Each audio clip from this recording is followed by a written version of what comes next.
I'm Chris Markgraf, and I'm going to be starting a series of recipes as it relates to Alphagal friendly recipes. Today, as you can see, we're going to be using a smoker. It's an offset stick burner, and we're going to be smoking an emu rump. My wife contracted Alphagal via tick bite about a year ago, and clearly that has devastated our love affair of beef. I'm living in the South currently, but was born in Kansas City and have family all over Texas with cattle ranches, so we grew up in the world of brisket and beef ribs and things like that, and obviously not being able to have beef or pork in the barbecue has been pretty devastating to our family, so we are learning to love emu, which very closely mimics beef, much leaner cut. So today what I'm going to be doing is an emu rump. It's about 1.5 pound rump, 1.57 pounds I believe, and we're going to slow smoke it just like you would a brisket. And so I'll go inside in a couple moments and begin to show you some of my preparation of the emu, both injection and the rub recipe that I use, and see if we can't start a recipe, Alphagal recipe site here, where I begin to post recipes for Alphagal. Alrighty, back in a few moments. Okay, as you can see, I have a 1.575 pound emu rump. A local gentleman in Ashland City, Tennessee, raises emu and has Alphagal himself, so he's a great resource. I'm lucky to have him only about an hour or so away. So what I started with, I've obviously prepared my family's brisket rub, which is a nice blend of chili powder, chipotle pepper, cayenne, celery salt, coriander, onion powder, garlic, paprika. It's a really nice blend. On the chipotle, I do a little smoked chipotle and some brown sugar. Then over here, I have what I'm going to use as an injection. In a coffee cup, it's about 1/2 coffee cup of soy sauce with about 1/3, I call it a quarter cup of Worcestershire, and a couple of tablespoons of Moscato wine, and then a tablespoon of the rub dropped in here and stirred in. Of course, I'm going to take my syringe and inject the emu rump. Now, the biggest thing when you cook emu is there's some problems with it getting dry, so we're going to inject for moisture, and I'll show you that here in just a second. I'm going to go ahead and fill up the syringe. Alright, and so here we go. I have my injection out. You can see right here I'm going to punch a few little spots in here and begin to inject. You can see the pressure building right in there. Put a little more injection in there. And I'm going to do this equally on both sides in all spots, as many as I can. Right in there's another little spot. And if you notice really close, you can see some veins running through here. Those are the emu veins. I'm going to actually take this syringe and put it up in the vein, which really thoroughly injects most of the meat, and that alone. It can be a little messy. There's always some back pressure injecting. The injector up in that vein, and I'm just slowly pushing all the way through. Just doing a little working into the vein to inject thoroughly the whole piece of meat. Okay, very hard to show you, but I'm going to take a standard little over 1 gallon Ziploc bag. I'm going to put the remainder of the rub and the emu rump down in the bag. I'm going to get the seasoning all over the outside and kind of rub it into the meat. And I'm going to wrap it, put it in the fridge for the next 1.5 hours. I've got some beef ribs for the rest of the family who still can have some beef that we're going to go ahead and put on that are going to take a little longer. This is 1.5 pounds, so it's not going to take more than a couple of hours to slow smoke it, which is going to give plenty of time for the rub and the seasoning to really set into this piece of meat and make it pretty spectacular. It's in the bag here, as you can see, the emu rump, and I've shaken it, rubbed it in. Now I'm going to wrap it tight, burp the air out of this bag, drop it in the fridge for the next 1.5 hours, maybe even 2. Okay, so I'm about to put my emu rump on the smoke. Like I said, I have an offset stick burner.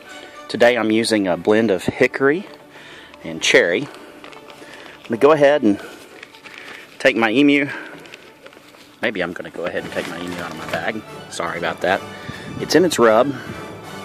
I'm going to lay it out here, as you can see right there on the smoker. And then I'm going to carefully, try not to drop my phone, emu has a problem staying moist. So one of the things I'm going to do is I'm going to take a little bit of coconut wax, coconut oil. I think this is just the Luann's brand that you'll see. And I'm going to drop that on there, right on the top, and just let it slowly melt down through there. Cool thing about it, it's going to give a little moisture. It's going to help hold it in a little bit. You know, brisket, for those of us who've grown up in the areas where that's common, has a fat cap on the top of it. I'm going to go ahead and shut this shut. It has a fat cap on the top of it, and the fat cap helps put the moisture onto the brisket and keep the brisket moist. So one of the things you're going to want to do is figure out how to keep moisture, and that's why we've done an injection. That's why we've put a nice rub for the flavor. And now we're putting in some Luann's coconut on top of it to help it sit there and kind of serve like a fat cap as far as getting moisture down through it. If you were doing a brisket, some people will tell you to put the fat cap down to insulate it from the direct heat as far as the meat goes. Others tell you to invert the brisket and let the fat cap put the fat down through the meat, which puts a lot of flavor in there. I kind of, being a Texas and Kansas City kid, I've done it both ways. I like to put the fat cap on top and let it slowly settle down through it if I have time to truly slow smoke the brisket. In this case, it's going to be slow smoking the emu rump. 1.5 pound emu rump should be off here in an hour and a half to 2 hours. I'll stay on top of the temperatures and update you as I go. Okay, one of the things I forgot to mention is the temperature. My goal is to stay around 200 degrees, 210 on the top end, 195 on the bottom. And again, as I said, I'm using hickory and cherry today. You can see the temperatures. One other thing you need to see, I've already wrapped another product, another meat that I'm doing, and I've already got it wrapped up. And let me let that smoke clear. Goodness gracious, woo, plenty of smoke. I don't know if you can see. There's also a pan of water down in there. It'll help evaporate off and hit the moisture. Goodness, nothing like a face full of smoke. It does prove that I'm actually smoking. Of course, come down here on the end and you can see in my offset, you can see I got a nice little fire going in there. That cherry and hickory wood working its magic on the meat. Okay, I just gave the first flip on the emu rump. I also topped up the other side with the coconut wax and oil, and as you can see, it's already doing what it's supposed to do, laying a little layer of moisture. For those of you who have Alphagal and aren't allergic to everything in a very hard way, so you can still have margarine, things like that, it would probably be a great option. It's traditionally what you could do with a brisket. So there are other options, but I'm trying to do it in more of a purist way right now for people who would be more extreme than my wife is at this. So here you go. Okay, as you can see, we're still sitting in there in that target zone I mentioned earlier of 200, 210, 195, right in there. So we're going to open the top and we're going to do a temp check. We're an hour and 15 minutes in. So I've already made a quick turn earlier, right on the 1 hour mark. We're going to go ahead and stick the meat thermometer down in the middle. We're going to see how these temps do. And we really want to see temps pretty comparable to where I'd like to see a beef brisket. The cool thing about emu, unlike chicken, is it can be done pretty rare. So it's a little different bird, no pun intended. And yeah,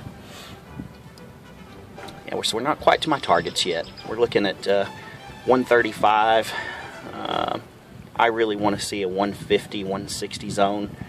I'll hang in there for another 30 minutes or so, and then I'm going to wrap it, and that should finish it off really well. Yeah, we're sitting right at 140. And so we're in a good spot. We're doing what we're supposed to be doing. It's doing what it's supposed to be doing. Okay, we're an hour and 35 minutes in, and smoke's still rolling, temp's still great. This is going to be the next phase. We're going to wrap it. I'm going to use, because again, it's for Alphagal folks who have restrictions even further than we do, who can't even have butter or margarine.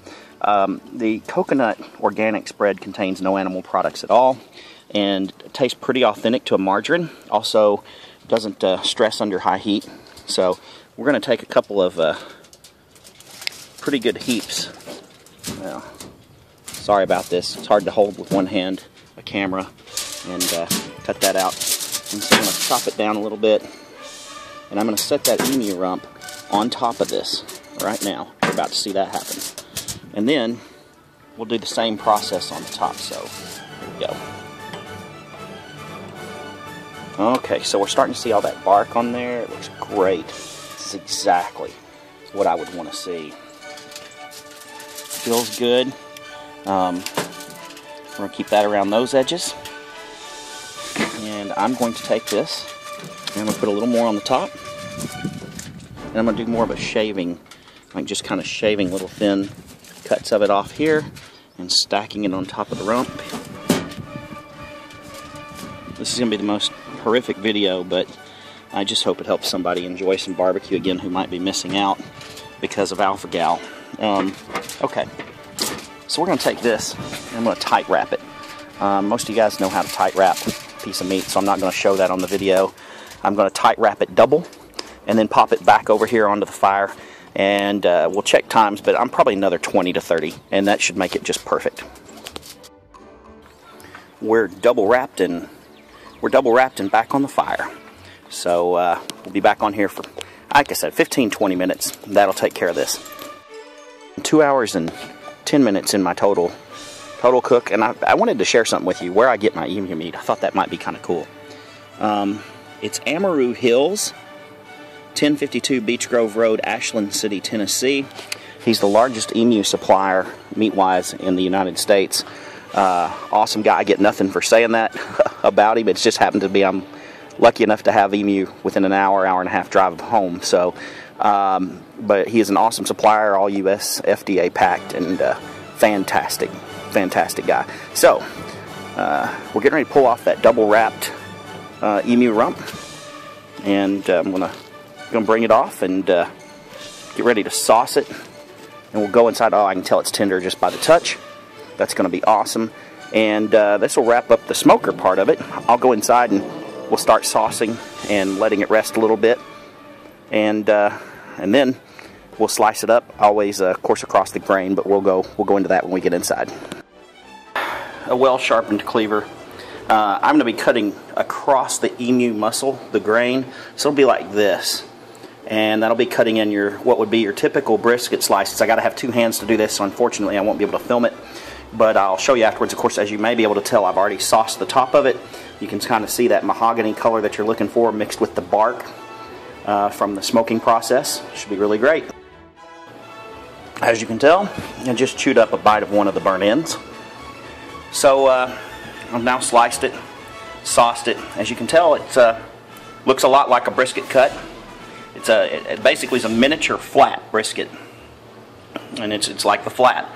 One of the things I'll remind you, 1.5 pounds of emu rump, pretty much it's 1.5 pounds when you finish. There's almost no fat on these things, and so there's very little to reduce down. But as you can tell, you know, it's just a smidge chewier